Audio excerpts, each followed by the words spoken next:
Sales slumps in your business are natural, they are normal. Everybody experiences them, probably not toilet paper back during the pandemic lockdowns, but everybody experiences them. So the question is, like, what do we do when these things actually happen? For us, there are 3 fundamental things and 5 really tactical things that we do to not only prepare for those slumps, but also weather those sales slumps during those moments. So super cool. We actually just started being able to upload our videos to Spotify for this podcast. So if you're listening to this podcast and you're not on Spotify, just quick little plug. You can listen on Spotify and you can actually watch on Spotify, which is super, super cool. I'm a Spotify user, so I got to plug Spotify here. But really, really cool. We actually just got this on Spotify. And so if you're on Spotify, please give us a rating on it. And below, you can actually tell us your thoughts on the episode in Spotify. You can type them and give us your thoughts on this episode, which is super, super cool. All that said, let's go ahead and dive in. What I want to talk about in this episode is I want to talk about sales slumps. We're in the middle of summer of recording this right now. And so what do we do when we're in the middle of a slump? And I want to say this, sales slumps are natural. They're normal. They're going to happen in your business. We have them in our business. It might be different for yours. Maybe yours is summer. Maybe it's not. Maybe yours is booming right now and yours is January, February, March. If you're in the golfing industry, Q4 isn't as great. Your Q4 and your big sales season is usually summer. And so it doesn't matter what your business is. Every business experiences them. For us, it's usually in between live boot camps. And usually during the summer, we start to slow down a little bit in the summer. I think people are just out vacationing. Business owners are out with their families. Their kids are off school, and they're not usually focused as much on their marketing, is what we've kind of experienced. And so we all experience them. But what do we do in those scenarios? I personally believe that slow seasons, downturns, and adversity in our businesses largely define our success as entrepreneurs. Because I think it's easy to stay really positive, right? Mentally, it's easy to stay positive during these massive sales cycles, like Q4, where people are spending money like it's going out of style. It's easy to stay positive, right? You're having these big sales in cash injections in your business, but it's a lot harder when it sucks. When you're in a summer sales slump or sales slump of any kind, it's a lot harder to stay positive and see the light within that. And I would say this, like if at the first sign of adversity or like your campaign failing or nobody wanting to buy the new product that you spent all this time and love putting into and then you release it and you don't get that many sales, or your email gets no sales, or maybe you cower and complain when those moments happen. If you feel like that and that's your response, then you might need to, first of all, you might need to just check yourself, because it's not if you're going to experience these slumps, these slow seasons in your business. It's when that's going to happen. And if you can make a pact with yourself of what you're going to do when those moments come, then you'll begin developing a muscle that it takes to win in the long run. If you don't, you're gonna live it's gonna be like you're constantly in this emotional roller coaster, and that is a stressful way to live. And so there are things that we can do to prepare and then also weather them. Now I wanna preface, I am not a 50-year seasoned business owner with a $500 million company that can say, oh, this is exactly what you do. I wanna share what we do when we hit these moments, because these moments come, we're 10 years into business now, and these are in our experience and what I've seen, and with even a lot of the clients that we worked with, this is what we see help through those moments. Because again, it's not if they're coming, they're coming. So we need to be prepared and meet that with preparedness, meet those moments with as much preparedness as possible, but then also when they hit, just decide, hey, what am I going to do in advance? So I'm gonna give you a couple things here. We're gonna do 3 fundamental things that will help your business prepare for those slumps. And then I'm gonna cover 5 tactical things that will help you weather those slumps and even create cash injection as much as possible during those slumps. So let's talk about 3 fundamental things that are gonna help. The first thing is During busy seasons, we're talking preparation here. We're talking preparation. During busy seasons, stop liquidating your cash. Sounds really simple.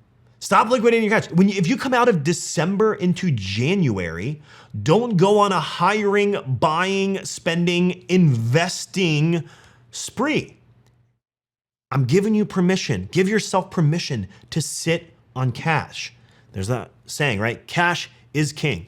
I think it's super cliche, but you get the idea, right? Sitting on cash is good and it helps you prepare for those moments. So if you haven't listened to episode 78, go back. I talk about the entrepreneur chaos junkie problem, where as entrepreneurs, we are addicted to chaos. If something's not going wrong, we usually create chaos on our business. Same thing applies here. If you are creating huge, I talked to someone yesterday who, when they get into their October, November, December, they get into their Q4, they start having $50,000, $60,000, $70,000, $80,000 months. And then January is slow season. Boom, drops to like $10,000, $7,500 to $10,000 months.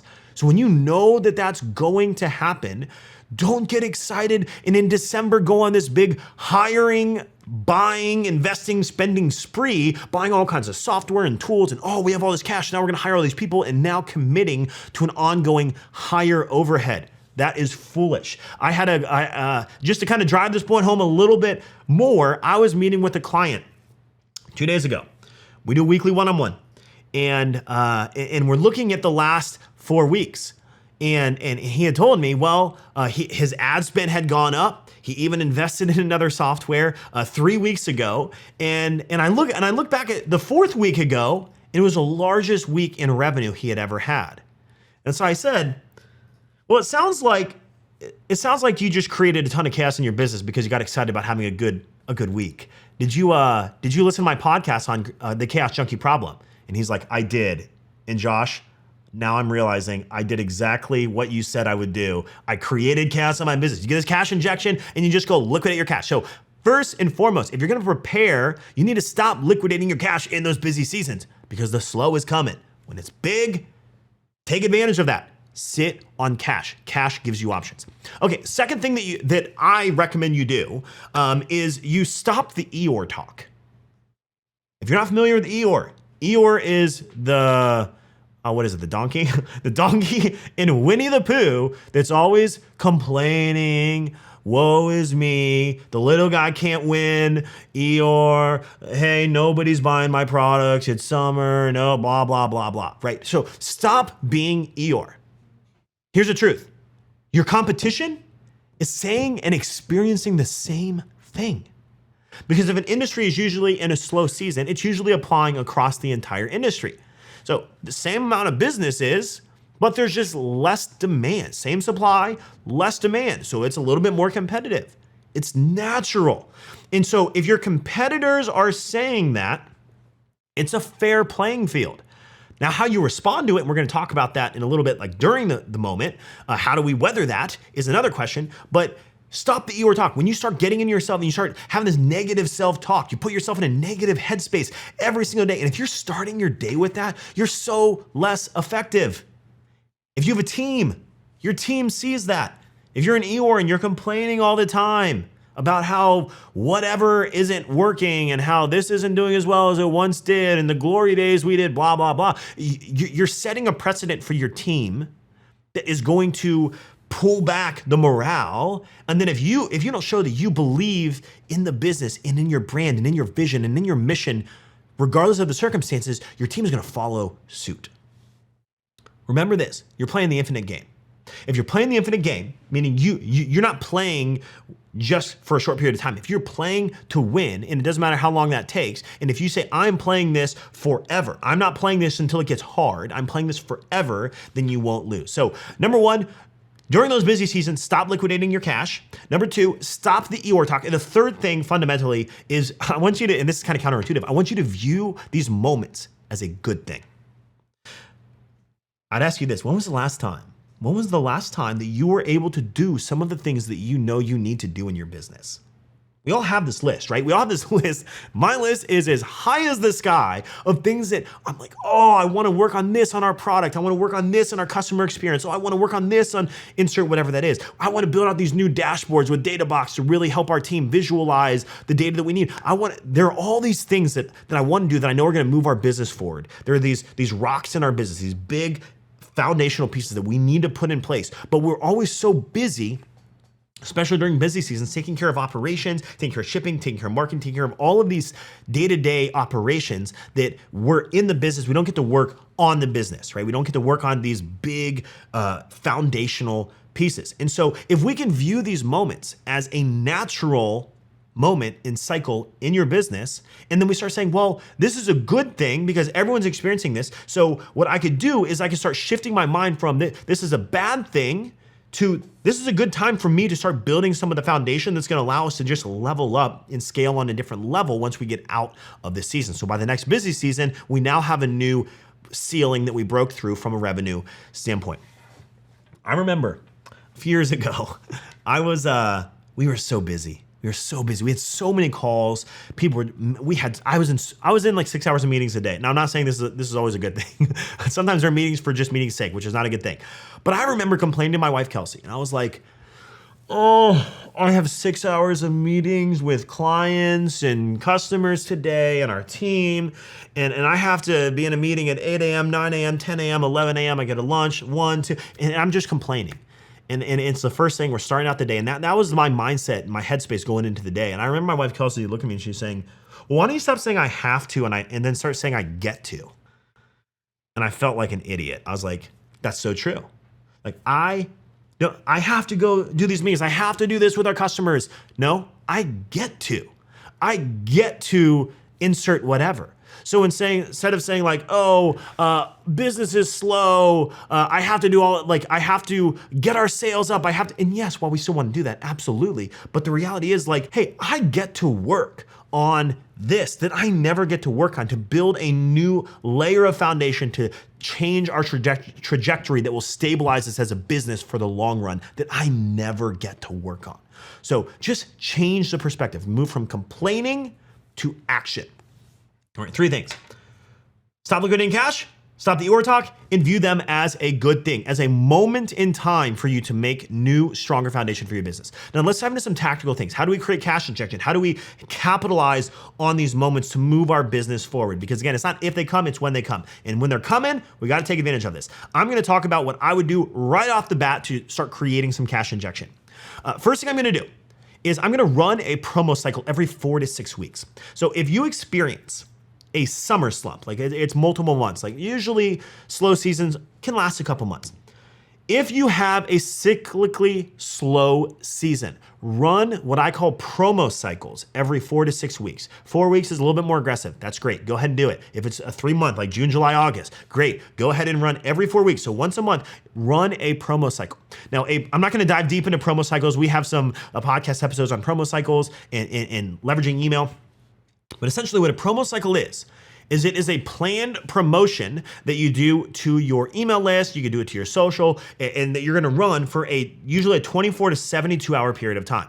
And the reason we do these is because it allows us to leverage our email list, our database, our social, our existing people, and even our warm and hot retargeting, and create massive cash injection over a 24 to 72 hour period of time. You can tie this to a holiday. You can make up something, you can just do a flash sale.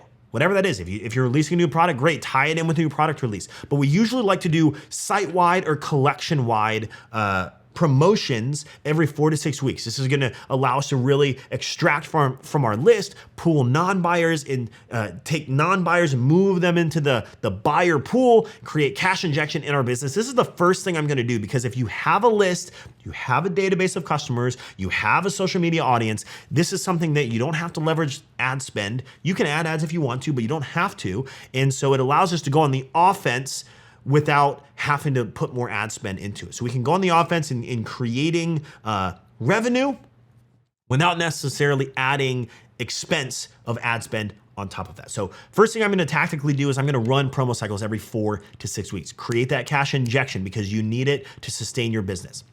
The second thing I'm gonna do, if you're advertising, which by the way, you should be advertising, keep your ad spend in check. Now this is going on the defense. So first thing, I'm going on offense to create cash injection. Then I'm going on the defense. Keep your ad spend in check. My recommendation, and I did an episode on this, I think 2 episodes ago, on managing ad spend and not getting eaten alive. My recommendation is 15 to 30% of total revenue goes into ad spend. So if your revenue is $10,000 a month, I'm just making this really simple, $10,000 a month, we want to spend $1,500 to $3,000 a month on ad spend. And my recommendation is to pick a 5% range, like 25 to 30%, and then week over week, you'll have to adjust it so that way, if it's going high and it climbs beyond that 30%, you pull it back the next week. If it goes below the 25%, it means, hey, revenue is growing. We need ad spend to kind of go with it. And this is going to keep your ad spend in check. Because here's what happens. Let's use the December to January example. This is very common in the e-commerce world, right? December's really big. November's very big. January, usually pretty slow. Not always, but for the most part it is. And so let's say you had a $50,000 month in December and then January is suddenly a $10,000 month. But if you're still spending ads like you did in December, that's gonna become a large percentage of your revenue, right? So it's gonna be a large percentage of your overall revenue and it can put you in a really bad spot. So just keep a pulse on it, keep control of that, because if sales dip but ad spend remains the same, that could put you in a very bad spot very quickly. So second thing is keep your ad spend in check. 15 to 30% of total revenue is what I recommend. Big companies are usually 15 to 20%. So I'm a little more aggressive. I prefer 25 to 30%. The third thing that will help you weather a sales slump is to allocate more time and money into branding activities. So if we look at 2 types of marketing, we have direct response marketing and we have branding. Direct response are things that warrant a response immediately. So like advertising, people click and they buy. That is direct response. Branding are things that will take time. These are long-term investments, but they will pay big dividends over time. This podcast that you're watching right now, this is a form of branding, right? We're doing video, it's organic, it's long-term, it takes a long time to build up, but once it's built up, you have the snowball that is moving at the speed of light and you can't slow it down. And so while I am my first and foremost focus is on direct response because it allows me to drive revenue the fastest, in slow periods of time when you're spending less, allocate more time and money to those branding related activities.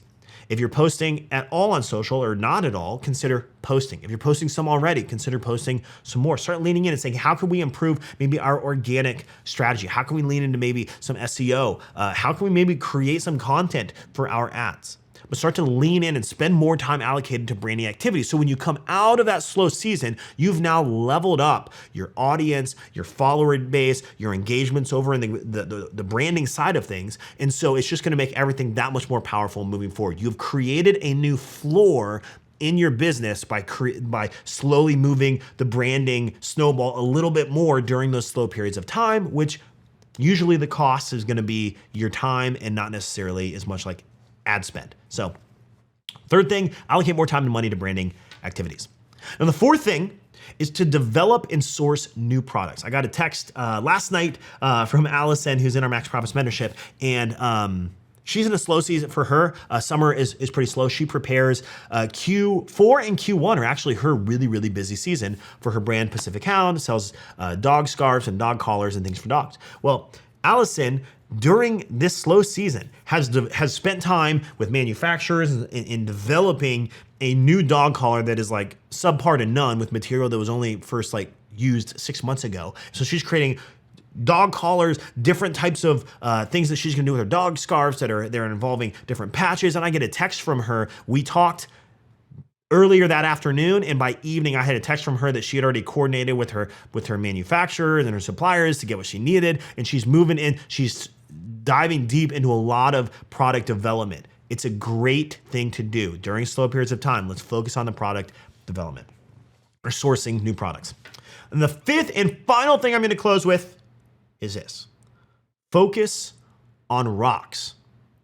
There's a great example of this, and I don't know who first said it because I've heard this in like 38 different places and quotes that they were all the original. I don't know how original that is though. Anyway, the idea of rocks. And so if you had a vase that you needed to fill and you had rocks and you had pebbles and you had sand, well, If you put the sand and the pebbles in and then try to put the big rocks and then put the lid back on the jar, it wouldn't close. And so what we want to do is we want to put the rocks, this is the foundation, and then we put the pebbles and then we put the sand, and that fills in all the gaps. So I first heard this concept from Gino Wickman from the book Traction. Great book. If you've never read it, go read it. And he talks about your job as an entrepreneur is to constantly focus on the rocks, the foundational things. And as you start to stack these big pieces in your business, once you've built them, it's gonna take your business to the next level. Once you build out a really solid post-purchase email series and text message series for your customers, it's built. That is a rock. So during this slow period, focus on the rocks. For us, we just experienced a slow season in our business, going through some of the summer and between these live events that we do. The live events create big cash injection for us, and then it kind of slows down a little bit after that. And we built a 28 email nurturing sequence. We built a 9 email revival email sequence as well. Big pieces. We're improving some of our product experience on top of that. So ask yourself, what are those things that if I do these, it takes my business to the next level? Do I need to do product photography? Do I need to improve that? Am I just using mock-ups? Can I actually do something here? Do I need more creatives for my social media or for my ads? Do I need to work on my website, my product pages, increasing my conversion rate? Do I need to improve my email designs? Do I need to improve the branding of those emails, etc.? Ask yourself, what are those big foundational rocks in our business that if I spent time on these, it will create a new foundation and a new floor for our business. So we're gonna level up during the slow periods, which will stabilize us as we get into the busy season and we climb out of that slump. So you're listening to this and you're like, Josh, this is all cool stuff. There's a lot of stuff to go back and do. But I'd be curious, how do we actually, what do you guys do at the Ecommerce Alley? We don't talk about this super often unless maybe you're in our group or our live stream or you get our emails. But if you go to alleypodcast.com/scale, you'll get to see what we do. We help e-commerce business owners add 20 to 30 new orders a day, leveraging Facebook ads, but then also leveraging email marketing on the back end for increased customer lifetime value. Because those two things alone will help you drive 80% of your revenue. Doesn't matter if you're doing $50,000 a year or $50 million a year. Usually the percentages are the same. 50 to 60% revenue comes from ads, 20 to 30% comes from email. Everything else is the remaining percentages. And so we teach e-commerce business owners that are doing at least $3,000 a month in revenue or more how to leverage those for massive growth in revenue. And I overview just a couple ideas here, but imagine if you had me at your round table, you had the coaching you needed, the community, and then you had in-studio, high production videos teaching you every step of the way how to implement tons of different marketing-based activities. If that sounds interesting to you and you want to just see a page that kind of outlines everything that it is, go to alleypodcast.com/scale and check it out. So in closing, I would say this: stop liquidating your cash, stop the Eeyore talk, view slow periods as normal and a good thing that your business can use to create a stronger foundation, and then start to implement some of those 5 tactics. And if you do, I promise you will create more cash injection and you will create more stability inside your business.